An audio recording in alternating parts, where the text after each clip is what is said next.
रात्री गॅलरीमध्ये उभा राहून कबीरने जेव्हा अनायाला काव्य बनून तो मेसेज पाठवला तेव्हा त्याच्या मनामध्ये एक अथांग धुंद शांतता पसरली होती. त्याला वाटत होतं की त्याने ऑनलाईन जगामध्ये काव्य बनून अनायाला एका योग्य दिशेने आणलंय. पण खऱ्या आयुष्यामध्ये कबीर राजाध्यक्ष म्हणून तो अजूनही त्याच्या कडक, शिस्तबद्ध आणि इगोने भरलेल्या सीमेवरच थांबलेला होता. सस्पेन्स 100% सुरक्षित होता. अनायाला वाटत होतं की कबीरला काव्याबद्दल काहीच माहिती नाही आणि कबीरला वाटत होतं की अनया अजूनही त्याच्या कडक बॉसच्या रूपावरच रागवून आहे. त्यांचा तो गोड तणावात आणि अथांग उत्साहात दुसऱ्या दिवशीची सकाळ उजाडली. सकाळी 6:30 वाजता मुंबईच्या आकाशामध्ये धुक्याची एक अतिशय मऊ, नाजूक आणि ओलसर चादर पसरली होती. रात्री पडून गेलेल्या हलक्या पावसाच्या सरींमुळे हवेमध्ये मातीचा तो सुंदर सुवासिक दरवळ पसरला होता. झाडांच्या पानांवरून पाण्याचे थेंब टपकण्याचा संथ आवाज येत होता. अनयाच्या खोलीमध्ये जेव्हा मोबाईलचा अलार्म वाजला तेव्हा तिने अलार्म बंद केला आणि ती क्षणामध्ये बेडवर बसली. आज तिच्या चेहऱ्यावर नेहमीसारखा ऑफिसला जायचा आळस नव्हता, तर एक भयंकर, मिश्किल, खोडकर आणि लाजरीक चमक होती. तिने खिडकीचे हलके पडदे बाजूला सरले. बाहेरची ती प्रसन्न हवा तिच्या अंगावर आली आणि तिच्या ओठांवर एक चोरटं हसू उमटलं.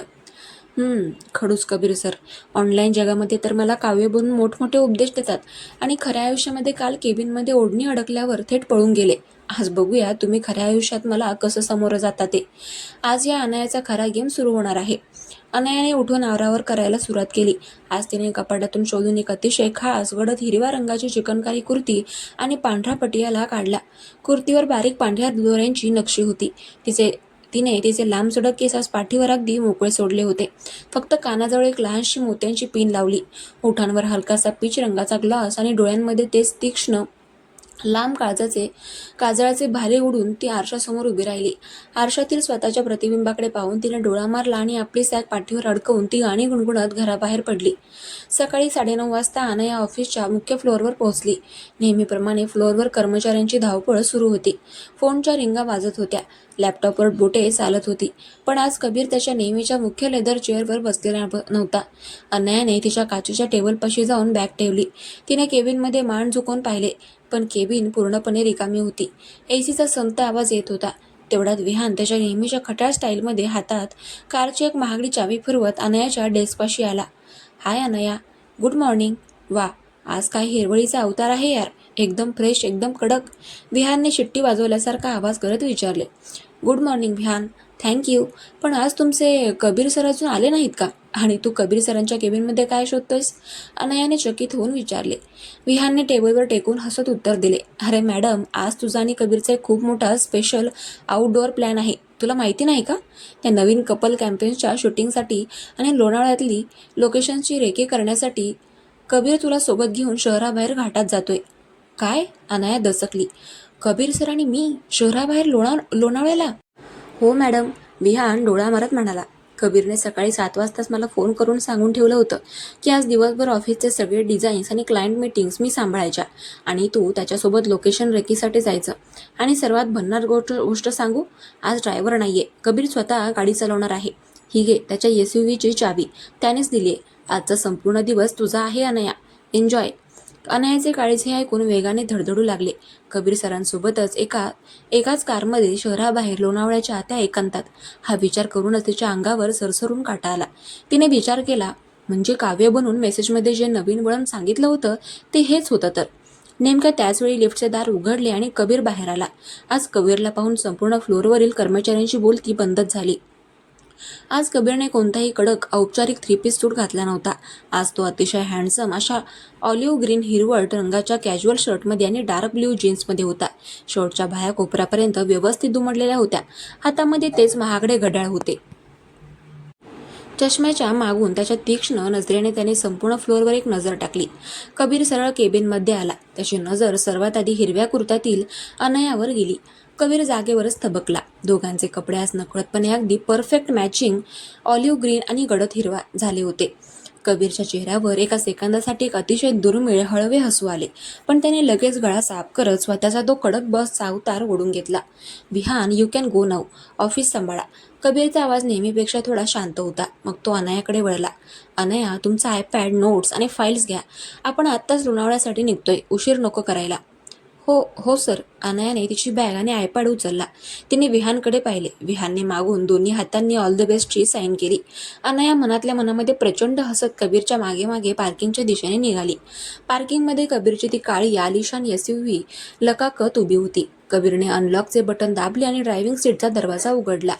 अनया सवय नसलेल्या संकोचाने मागच्या सीटचा दरवाजा उघडणार तेवढ्यात कबीरने तिच्याकडे न पाहताच कडक आवाजामध्ये बजावले, "अनया, मी तुमचा ऑफिसचा ड्रायव्हर नाहीये.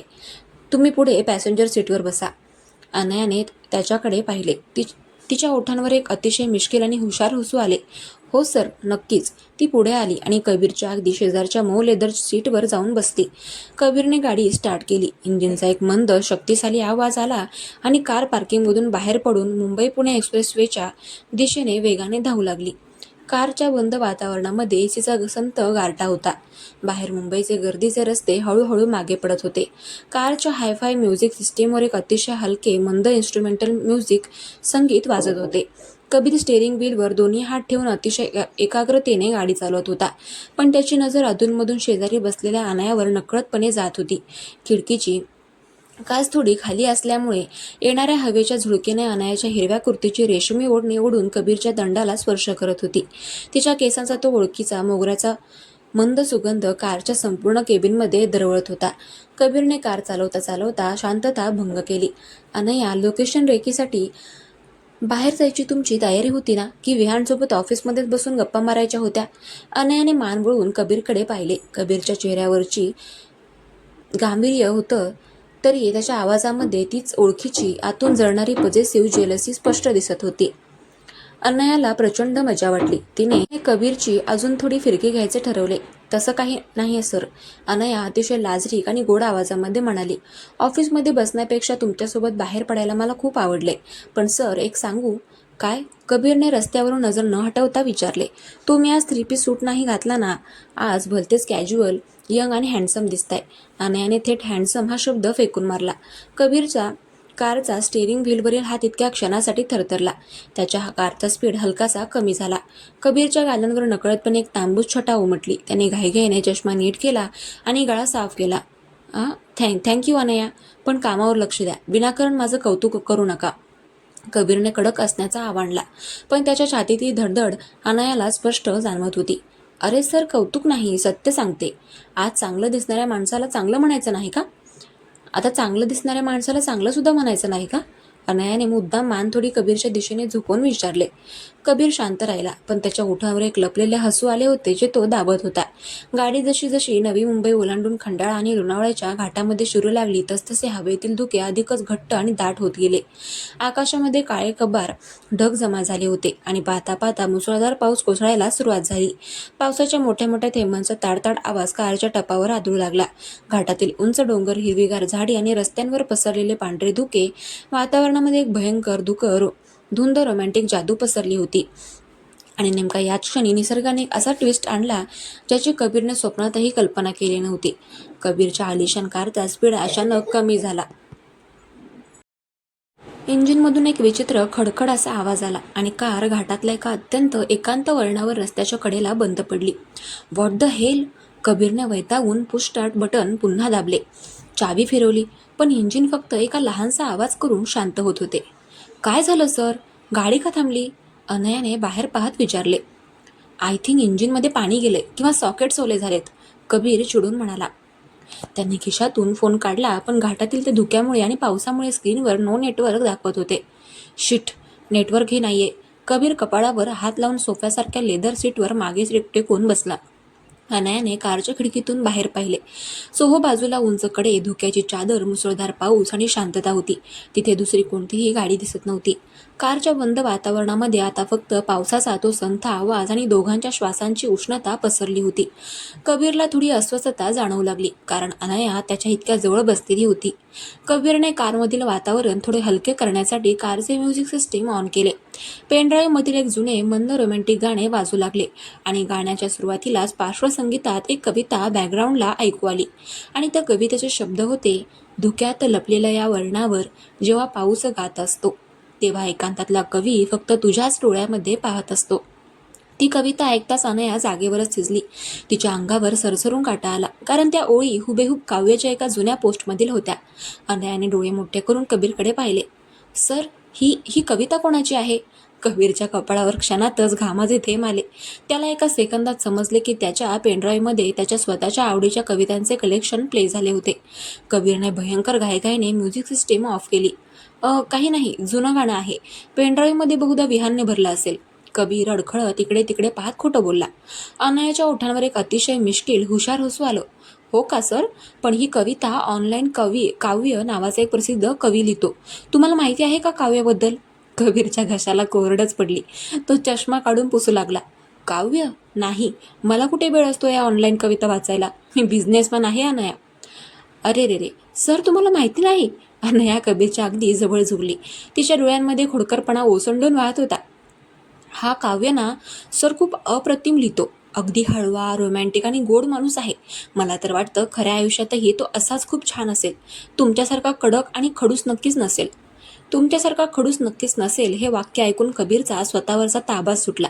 त्याला एकाच वेळी हसूही येत होतं आणि मत्सराची तडफडही होत होती. कारण अनया ज्या कवीचं कौतुक करत होती तो कवी दुसरा कोणी नसून तिच्या शेजारीच कारमध्ये बसला होता. पण कबीर स्वतःची ओळख उघड करू शकत नव्हता. काही वेळाने पावसाचा जोर थोडा ओसरला. रस्त्याच्या कडेला लाकडाची कौलारू छताची एक छोटी चहाची टपरी दिसत होती. टपरीवरून वाफाळलेला आल्याचा चहाचा दरवळ हवेमध्ये येत होता. सर, चला आपण तिथे चहा पिऊया. मला खूप थंडी वाजते. अनया कारचा दरवाजा उघडून बाहेर पडत म्हणाली. कबीरसारखा बडा कॉर्पोरेट MD जो नेहमी 5 स्टार हॉटेल्समध्ये कॉफी प्यायचा, तो एका रस्त्यावरच्या टपरीवर चहा पिणार? कबीरने आधी थोडा संकोच केला.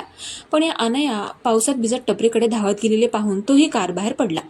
टपरीवर लाकडाच्या एका साध्या बाकावर दोघेही बसले. टपरीवाल्याने 2 काचेच्या पेल्यांमध्ये गरम आल्याचा आणि वेलचीचा कडक चहा दिला. अनयाने चहाचा घोट घेतला. वा सर, या चहाची चव खूपच भारी आहे. तुमच्या त्या कडू ब्लॅक कॉफीपेक्षा 100 पटीने उत्तम. कबीरने संतपणे चहाचा पेला ओठांशी लावला. चहा खरोखरच अप्रतिम होता. टपरीवर बसलेल्या असताना अनया कबीरच्या अगदी जवळ सरकली. तिने कबीरच्या डोळ्यांमध्ये रोखून पाहिले. सर, मला एक सांगा ना, तुम्ही खऱ्या आयुष्यामध्ये कधी कोणावर असं वेड्यासारखं प्रेम केलंय का? आणि कबीरच्या घशात चहाचा गरम घोट अचानकच अडकला. तो जोरजोरात खोकायला लागला आणि कबीरचा चेहरा रक्तासारखा लाल झाला. अनयाने घाईघाईने त्याच्या पाठीवर हलके हलके हात फिरवला आणि टपरीवाल्याकडून पाण्याचा ग्लास घेऊन कबीरच्या ओठांशी लावला. अरे सर, सांभाळून, पाणी प्या आधी. अनया आतून हसत वरून काळजी दाखवत म्हणाली. कबीरने पाणी पिऊन श्वास घेतला. अनयाचा नाजूक हात अजूनही त्याच्या पाठीवर होता. कबीरने तिच्याकडे पाहिले. कबीरच्या डोळ्यांमध्ये आज एक अथांग ओढ होती. कबीरने त्याचा उबदार हात पुढे केला आणि अनयाच्या टपरीवर बसून वाऱ्याने उडणाऱ्या ओल्या केसांची बट हळूच तिच्या कानामागे सारली. कबीरची बोटे अनयाच्या नाजूक गालाला हलकासा स्पर्श करून गेली. अनया, प्रेम ही सांगायची गोष्ट नसते, ती अनुभवायची असते. कबीरचा आवाज अत्यंत मऊ, शांत आणि गंभीर झाला. काही लोक शब्दामध्ये म्हणतात तर काही लोक ते शांततेमध्ये जगतात. कबीरने इथेही अत्यंत चतुराईने आय लव्ह यू किंवा कोणतीही थेट कबुली देणे टाळले होते. तो अजूनही त्याच्या कडक बॉसच्या आणि गुप्ततेच्या सीमेवरच थांबला होता. तेवढ्यात टोईंग व्हॅन म्हणजेच गाडी दुरुस्त करणारी गाडी तिथे आली. मेकॅनिकलने कार दुरुस्त केली आणि दोघेही संध्याकाळी 8 वाजता मुंबईच्या दिशेने परत निघाले. कबीरने अनयाला तिच्या घरापाशी सोडले. अनया घरात आली. आजचा दिवस, कारमधील तो प्रसंग, टपरीवरचा चहा आणि कबीरचा तो उबदार स्पर्श, हे सगळं आठवून अनया गॅलरीमध्ये उभी राहून हसत होती. तिने फ्रेश होऊन फोन काढला. तिने काव्याच्या मेसेज बॉक्समध्ये जाऊन अत्यंत खोडकर मेसेज टाईप केला. काव्य, आज कबीर सर मला लोणावळ्याला घेऊन गेले होते. घाटामध्ये पाऊस होता, टपरीवर चहा होता. कबीर सरांनी माझ्या गालाला स्पर्श केला, पण तरीही ते भित्र्यासारखे गप्पच राहिले. त्यांनी मला थेट काहीच सांगितलं नाही. काव्य, मला सांगा, हा माणूस कधी स्वतःहून कबुली देणार आहे की नाही? मेसेज सेंड करून अनयाने फोन बाजूला ठेवला. तिकडे कबीर आपल्या फ्लॅटवर पोहोचला होता. त्याने फोनवर अनयाचा हा मेसेज वाचला. मेसेज वाचून कबीरच्या ओठांवर एक मिश्किल हसू आले. मी भित्रा नाही अनया, मी योग्य वेळेची वाट पाहतोय. कबीर स्वतःशीच पुटपुटला. कबीरने काव्य बनून रिप्लाय टाईप केला. अनया, धीर धरा. कवी असो किंवा बॉस, प्रेमाची खरी वेळ आल्याशिवाय फुले फुलत नाहीत. कबीर सरांच्या या शांततेवर विश्वास ठेवा. वास्तवाचा प्रवास असाच पुढे चालू राहू दे. मेसेज सेंड करून कबीरने उसास टाकला. अनयाचा संशय आता पूर्णपणे दूर झाला होता आणि तिला वाटत होतं की कबीर आणि काव्य हे 2 वेगवेगळे असूनही नशिबाने एकत्र आले आहेत. असं फक्त कबीरला वाटत होतं. पण रात्रीचे 11:30 वाजले असताना कबीरच्या लॅपटॉपवर अचानक कंपनी सर्व्हर सिक्युरिटीकडून एक भयंकर ऑटो जनरेट अलर्ट आला. कबीरने चकित होऊन स्क्रीन पाहिलं. कंपनीच्या सर्व्हरमध्ये एक तांत्रिक बिघाड, टेक्निकल ग्लिच झाला होता. कबीरचा वैयक्तिक ड्राफ्ट्स आणि कंपनीचा नेटवर्क सर्व्हर एका सिस्टीमशी जोडलेला होता. स्क्रीनवर लाल रंगाची भयंकर वॉर्निंग चमकत होती. System alert. तांत्रिक बिघाडामुळे कबीर राजाध्यक्ष यांच्या पर्सनल क्लाउड फोल्डरमधील सर्व सिक्रेट कविता आणि फाईल्स उद्या सकाळी 9 वाजता ऑफिसच्या मुख्य कॉम्प्युटर स्क्रीनवर सर्व कर्मचाऱ्यांना ऑटो डिस्प्ले होणार आहेत. कबीरच्या हातातील कॉफीचा कप सुटता सुटता वाचला. त्याचे डोळे धक्क्याने विस्फारले. कपाळावर घामाचे थेंब आले. What the hell? कबीर जोरात ओरडला. जर उद्या सकाळी 9 वाजता सर्व्हर ऑटो डिस्प्ले झाला तर अनायाच्या स्क्रीनवर, विहानच्या लॅपटॉपवर आणि अख्ख्याच्या ऑफिससमोर मीच काव्य आहे हे उघडं पडेल. कबीरने घाईघाईने ते थांबवण्याचा प्रयत्न केला, पण सिस्टीम लॉक झाली होती. हा बिघाड फक्त उद्या सकाळी ऑफिसच्या मुख्य सर्व्हर रूममध्ये जाऊन मॅन्युअली रिसॉर्ट केला जाऊ शकत होता. कबीरचा श्वास वेगाने चालला होता. जर तो उद्या सकाळी 9च्या आधी ऑफिसमध्ये पोहोचला नाही तर त्याची सर्व सिक्रेट्स आणि त्याचा कडक बॉसचा मुखवटा एका सेकंदामध्ये धुळीला मिळणार होता. कबीरची रात्रभराची झोप उडाली. सस्पेन्स आता एका अत्यंत थरारक, धडधड वाढवणाऱ्या आणि नवीन वळणावर येऊन थांबला होता.